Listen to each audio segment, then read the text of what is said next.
Alors, mes amis, voilà, et on se retrouve tout près de la parole, tout près des Écritures, pour que les Écritures deviennent parole par notre accueil, par nos engagements.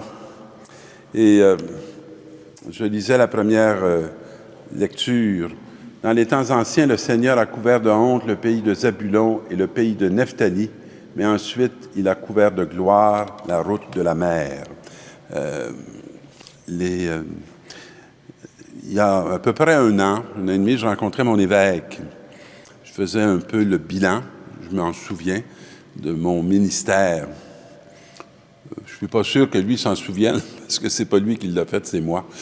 Et je disais à mon évêque que j'avais passé ma vie ministérielle dans un temps où l'Église à laquelle j'appartiens, qui est l'Église du Québec et particulièrement celle de Montréal, était en décroissance.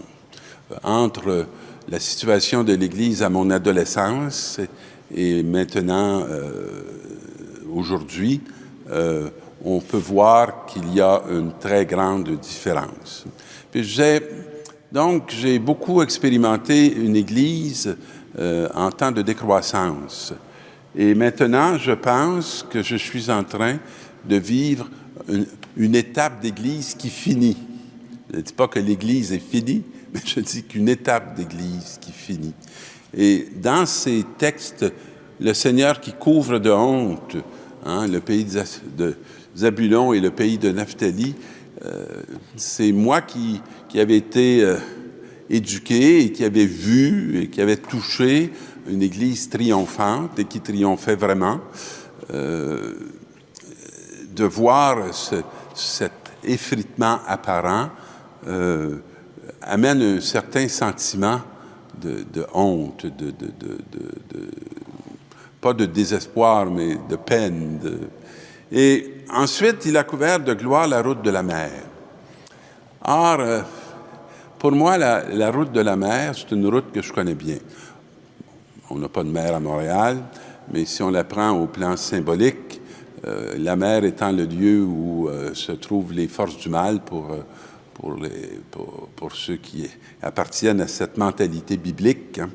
Alors, tout à coup, la gloire qui se manifeste dans la mer, je trouve que c'est une très belle image qui nous dit que ce qu'on croit être un lieu de perte devient un signe de salut. Et il me semble que j'ai beaucoup et que j'expérimente beaucoup cette réalité-là aussi dans mon ministère maintenant, malgré tous les défis qui restent à relever par rapport à une réalité qui se transforme sans connaître vraiment, je dirais, toutes les solutions aux problèmes que cela nous pose. Et le peuple qui marchait dans les ténèbres a vu se lever une grande lumière. Alors, moi, je sais que je suis toujours espérant et j'attends toujours que Dieu me révèle le sens de ce que j'expérimente ou de ce que j'éprouve et que ce n'est pas ma petite pensée à moi ou mes petites connaissances à moi qui peuvent transformer profondément cette réalité-là.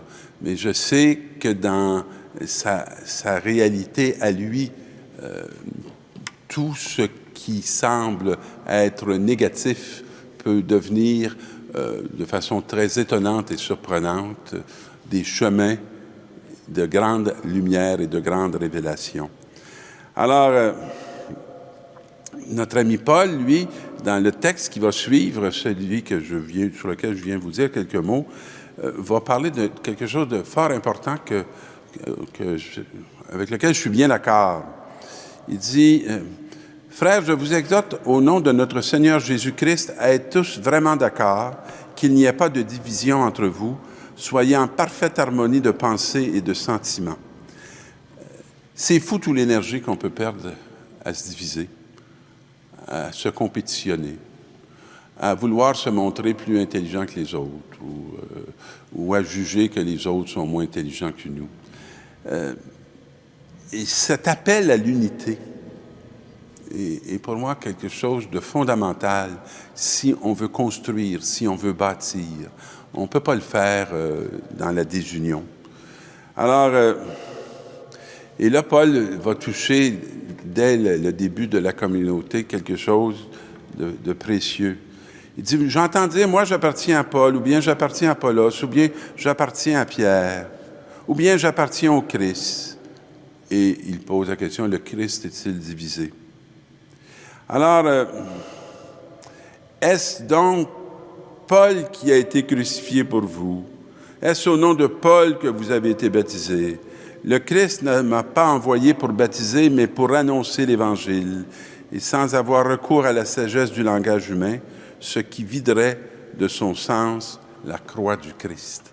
Et pour moi, cette interpellation à l'unité est un appel qui est fort important et pour nos familles, et pour nos sociétés, et pour tout homme de bonne volonté qui veut construire, qui veut ériger, je dirais, un monde de paix et de justice. Il ne pourra pas le faire sans faire cette unité. Et Jésus commence son ministère.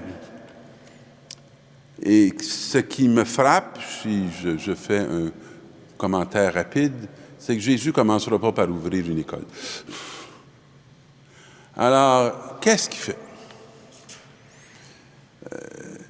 Il quitte Nazareth, donc le petit lieu secret, hein, et vient habiter à Capharnaüm. Oh, là, il se passe plus de choses, il se promène plus de monde. Hein. On est à même le port, et la ville, elle bouge, et il y a du commerce, puis les nations se rencontrent, il y a des gens de partout. Et qu'est-ce qui se passe? On dit, Galilée, toi, le carrefour des païens, le peuple qui habitait dans les ténèbres a vu se lever une grande lumière. Ah, c'est là où il y a beaucoup de ténèbres, on voit se lever une grande lumière. Le contraste est étonnant. Et qu'est-ce qu'il va faire, Jésus? Il va commencer par dire, convertissez-vous, car le royaume des cieux est tout proche. Alors, il doit avoir l'air d'un grand original, et je ne suis pas sûr qu'il n'a pas parlé un peu tout seul quand il a commencé sa proclamation. Et comme il marchait au bord du lac de Galilée,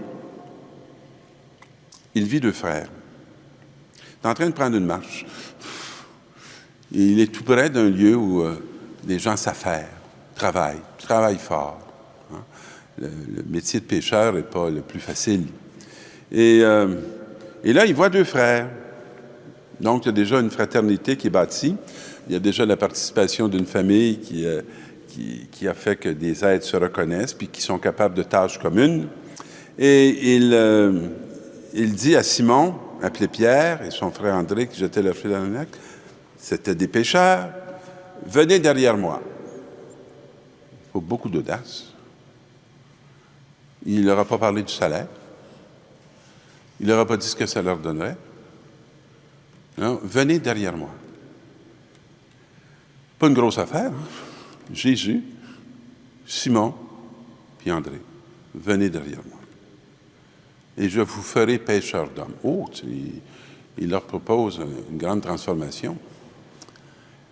Ils sont toujours pêcheurs, mais ce n'est pas la même réalité. Et aussitôt, laissant leur filet, ils le suivirent.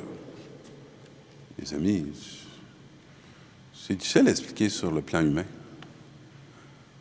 Qui était-il devenu pour eux qui laissent tout, puis qui suivent? Alors, plus loin, il vit deux autres frères, c'est une manie.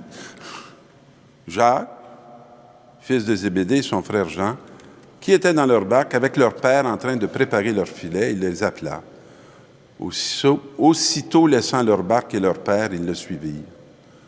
Les amis, il vient d'en ramasser 4 en pas grand temps, avec aucune promesse de sécurité, même avec une expérience de quitter et de s'affranchir, de se déposséder, ils le suivirent.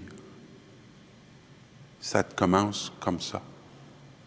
Ça commence non pas par une recherche de sécurité, ça commence par une dépossession, l'accueil d'un appel et le risque de la vie.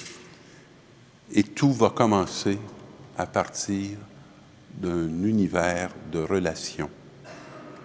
Alors, il parcourait toute la Galilée, enseignait dans la synagogue, proclamait la bonne nouvelle du royaume, guérissait toute maladie et toute infirmité dans le peuple. Leur salaire, c'était les signes qu'ils voyaient de l'avènement d'un monde nouveau. Mes amis, pour le faire advenir, il faut reprendre le même chemin parce que nos sécurités peuvent nous empêcher de sortir de nos enfers. Alors que le Seigneur nous éclaire et qu'il nous mette en route. Bonne semaine.